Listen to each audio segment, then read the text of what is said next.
जयंती के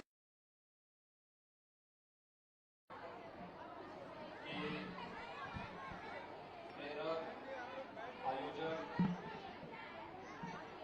और इस संपूर्ण आयोजन के संयोजक जगतगुरु अनंतानंद द्वाराचार्य स्वामी रामकमल दास वेदांती जी महाराज,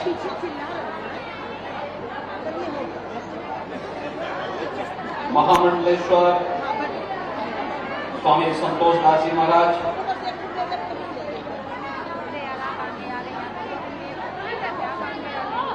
स्वामी सर्वेश्वर शरण जी महाराज, स्वामी घनश्याम दास जी,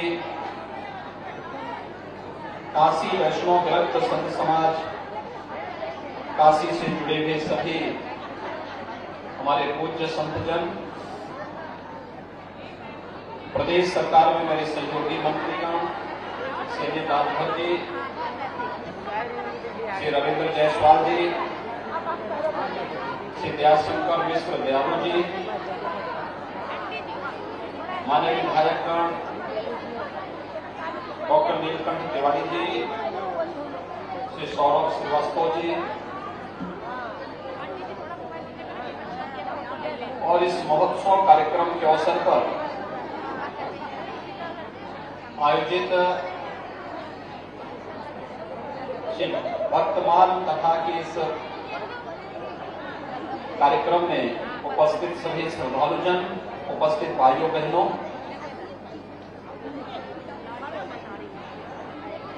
मैं पहले भारत की इस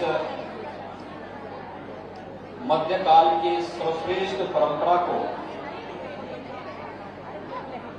जिस परंपरा ने न केवल आध्यात्मिक साधना को बल्कि भक्ति के माध्यम से समाज को जोड़ने का एक अद्भुत कार्य किया था, श्रीमद जगतगुरु रामानंदाचार्य जी महाराज, उनके 723वीं पावन जयंती के अवसर पर उनके श्री चरणों में नमन करते हुए आज मुझे आप सबके साथ संवाद बनाने का अवसर देने के लिए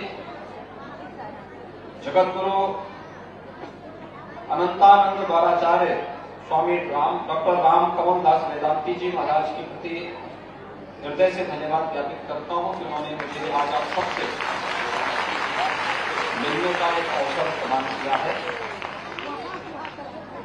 और मुझे बताया गया कि इस कथा का समय केवल 4 बजे तक था, इसे बढ़ा करके 6 बजे तक कर दिया गया। मैं आभारी हूं, मैं यहां पर काशी में आया था। काशी में आज कल आदरणीय प्रधानमंत्री जी के द्वारा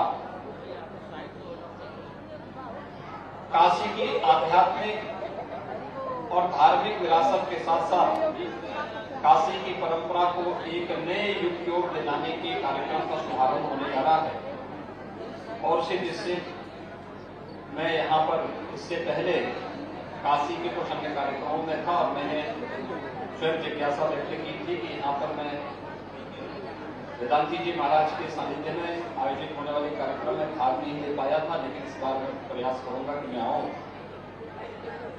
और इतनी देर से आप सब यहाँ पर इतने बड़े समूह के साथ एकत्र होकर के अपनी विरासत के प्रति सम्मान का भाव व्यक्त कर रहे हैं, ये अत्यंत अभिनंदनीय है। आप सब का मैं इस अवसर पर अभिनंदन करता हूं। भाइयों बहनों, एक तरफ आध्यात्मिक और भक्ति की साधना के माध्यम से आध्यात्मिक साधना की ऊंचाइयों को श्रीमद जगतगुरु रामानंदाचार्य जी ने छुआछूत समाज को जोड़ने के लिए कौन ऐसा समुदाय था जहां से उन्होंने नए नए शिष्य देकर के और हर परंपरा में, चाहे वो सगुण परंपरा हो, निर्गुण परंपरा हो, सभी को जोड़ करके मध्यकाल के आक्रांताओं को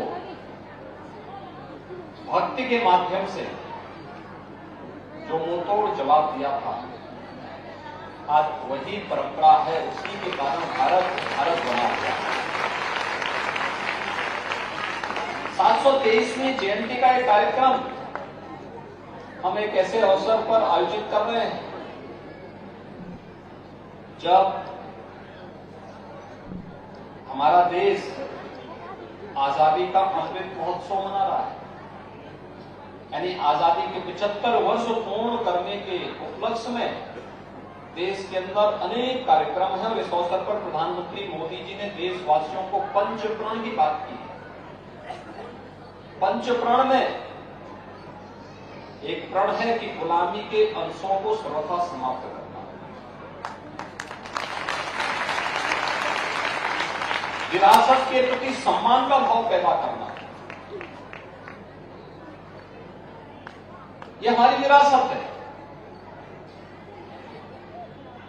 जगत गुरु रामानंदाचार्य जी ने जो कुछ भी किया लोक कल्याण के लिए किया, मानवता के कल्याण के लिए किया, और उस परंपरा को जिस मजबूती के साथ उस कालखंड में जब देश विदेशी आक्रांताओं से त्रस्त था, बर्बर हमले हो रहे थे,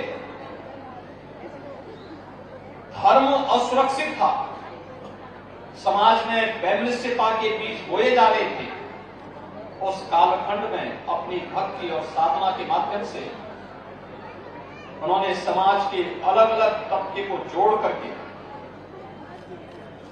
अद्भुत कार्य किया था, विलक्षण।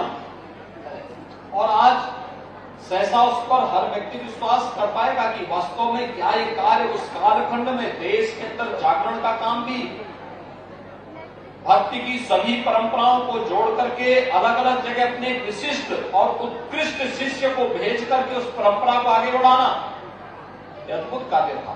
और यह कार्य उस कालखंड में हुआ। और आज हमारी जिम्मेदारी बनती है कि हम सब उस विलक्षण विरासत के प्रति कृतज्ञता ज्ञापित करने के लिए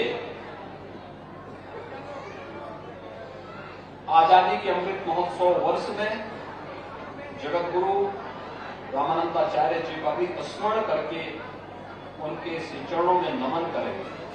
कृतज्ञता ज्ञापित करने का एक अवसर हम सबके पास है, और यह अवसर इसलिए भी हमारे लिए महत्वपूर्ण हो जाता है कि आज एक भारत श्रेष्ठ भारत की परिकल्पना को अगर साकार करना है, एक भारत श्रेष्ठ भारत की परिकल्पना का साकार तभी हो पाएगा जब पूरा भारत एक स्वर से बोले। विरासत का सम्मान किस रूप में होना है?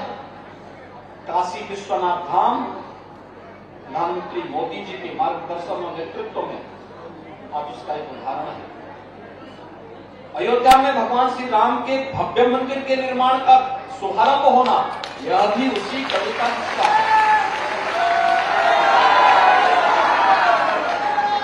और इससे बड़ी बात क्या हो सकती है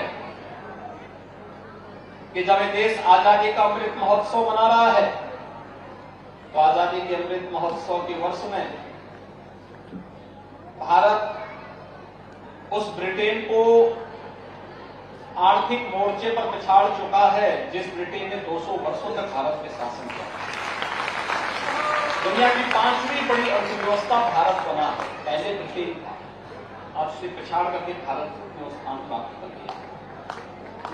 दुनिया के 20वें बड़े देश जिनका दुनिया के सबसे बड़े संसाधनों पर अधिकार है, उस समूह का नेतृत्व प्रधानमंत्री मोदी जी कर रहे हैं।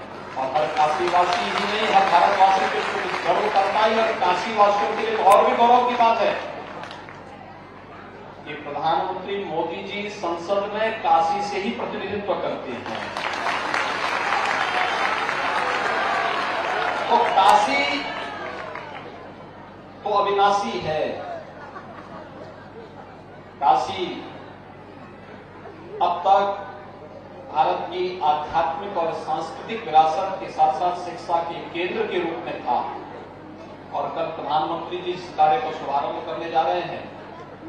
उत्तर भारत के सबसे बड़े ट्रेड सेंटर के रूप में, यानी व्यापार के केंद्र के रूप में यहां से एक्सपोर्ट का माध्यम बनने वाला है। और कल दुनिया के सबसे बड़े पुरुष का शुभारंभ भी प्रधानमंत्री मोदी जी करने जा रहे हैं। काशी से प्रारंभ होगा और डिब्रूगढ़ तक जाएगा। दुनिया का सबसे बड़ा यात्री क्रूज कल प्रधानमंत्री मोदी जी शुरू करने जा रहे हैं। तो काशी की धरती तो वास्तव में एक विलक्षण धरती है। हर भारतवासी काशी की विरासत पर गौरव की अनुभूति करता है। आज के इस अवसर पर जब हम लोग यहाँ पर श्रीमद जगत गुरु रामानंदाचार्य जी की 723वें जयंती कार्यक्रम के साथ यहाँ पर जुड़े हुए हैं, तो हम सबको इस बारे में ध्यान रखना होगा। उस कालखंड में, मध्यकाल में जगत गुरु रामानंदाचार्य जी ने कहा था, उसकी प्रासंगिकता आज भी बनी हुई है। एक तरफ देश को जोड़ने वाली ताकतें प्रधानमंत्री मोदी जी के नेतृत्व में कार्य कर रही हैं। बिना भेदभाव के शासन की योजनाओं का लाभ समाज के हर एक तबके को पहुंचाना, एक भारत श्रेष्ठ भारत की परिकल्पना को साकार करने के लिए भारत के सांस्कृतिक मूल्यों और आध्यात्मिक वैभव को वैश्विक स्तर पर पहचान दिलाने का कार्य हो रहा है। भारत को आतंकवाद से मुक्त, नक्सलवाद से मुक्त और किसी भी प्रकार की अराजकता से मुक्त करने का कार्य हो रहा है। लेकिन दूसरी तरफ तोड़ने वाले लोग भी कम नहीं कर रहे हैं। तोड़ने के लिए भी षड्यंत्र हो रहे हैं। वे जाति के नाम पे तोड़ेंगे, क्षेत्र और भाषा के नाम पर तोड़ेंगे, दुष्प्रचार करके गुमराह करेंगे, भारत की छवि को धूमिल करने का प्रयास करेंगे। हम सबको उनसे सावधान रहना होगा। और जो कालखंड में एक संदेश दिया था श्रीमद जगत गुरु रामानंदाचार्य जी ने, जाति पाति पूछे नहीं कोई और हरि को भजे सो कौन नहीं उनका शिष्य बन गया था। उसका अद्भुत धर्म की हर उस परंपरा को उन्होंने एक साथ जोड़ने का कार्य किया था, जिसको आज विद्वान अलग अलग उसमें धीमे में बांट करके देख सकते हैं, देखते होंगे। लेकिन मध्यकाल में आज से 700 वर्ष पहले जो अद्भुत कार्य हुआ था विस्मरणीय है, आज भी हम सब के लिए प्रासंगिक बना हुआ है। और वही ऊर्जा, वही आध्यात्मिक ऊर्जा हम सबको एक नई प्रेरणा प्रदान करता है। मैं इस अवसर पर श्रीमद जगत गुरु रामानंदाचार्य जी के चरणों में कोटि कोटि नमन करते हुए यहाँ पर स्वामी डॉक्टर राम कमलदास वेदांती जी को, जो उस विरासत को पूरी गौरव और गरिमा के साथ आगे बढ़ाने का कार्य कर रहे हैं, मैं उनका अभिनंदन करता हूं। देश में और दुनिया में भारत की वैदिक परंपरा को, सनातन धर्म की परंपरा को जिस मजबूती के साथ रखते हैं, पूरे देश के अंदर धार्मिक जागरण के कार्यक्रम को जिस मजबूती के साथ आप आगे लेकर के चलते हैं, लेकिन साथ साथ सेवा के कार्यक्रम भी, वनवासी क्षेत्रों में भी कार्य होना है, गिरवासियों के बीच में भी कार्य होना है। धार्मिक क्षेत्रों के पुनरुद्धार के कार्यक्रम के साथ मुझे अभी 2 वर्ष पहले वृंदावन में भी इसी परंपरा से जुड़े हुए एक आश्रम के साथ वहां पर उस समारोह में भागीदार होने का अवसर प्राप्त हुआ था। क्या अद्भुत कार्य हुआ है वृंदावन में। और काशी में भी वही परंपरा आगे बढ़ रही है। देश और दुनिया में जो अद्भुत कार्य धार्मिक जागरण के साथ साथ समाज को जोड़ने का, समाज के विभिन्न तबके को जोड़ने का, और श्रीमद जगत गुरु रामानंदाचार्य जी के उन विचारों को आत्मसात करते हुए समाज के प्रत्येक तबके को एक साथ लेकर के चलने की सामर्थ्य और शक्ति आपने दी है। आपको बाबा विश्वनाथ और मर्यादा पुरुषोत्तम भगवान श्री राम में ताकत दे कि आप जिस मजबूती के साथ आगे बढ़ा रहे हैं या और भी मजबूती के साथ आगे बढ़ सकें। इसमें हम सब आपके साथ में हैं। आज के इस अवसर पर मैं आपको और आपकी पूरी शिष्य मंडली को आपके साथ यहाँ पर काशी वैष्णव भक्त संत समाज से जुड़े हुए जितने भी हमारे पूज्य संत जन हैं, इन सभी को मैं इस बात के लिए और आपके सभी शिष्यों को, अनुयायियों को इस बात के लिए मैं धन्यवाद देता हूं कि वे इस समृद्ध परंपरा को एक आपके नेतृत्व में एक नई ऊंचाइयां प्रदान करने में योगदान दे रहे हैं। सभी अभिनंदनीय हैं। मैं एक बार फिर से श्रीमद जगत गुरु रामानंदाचार्य जी को उनके 723वें इस जयंती महोत्सव के अवसर पर नमन करते हुए उनके इस चरणों में कोटि कोटि नमन करता हूं। जय जय श्री राम।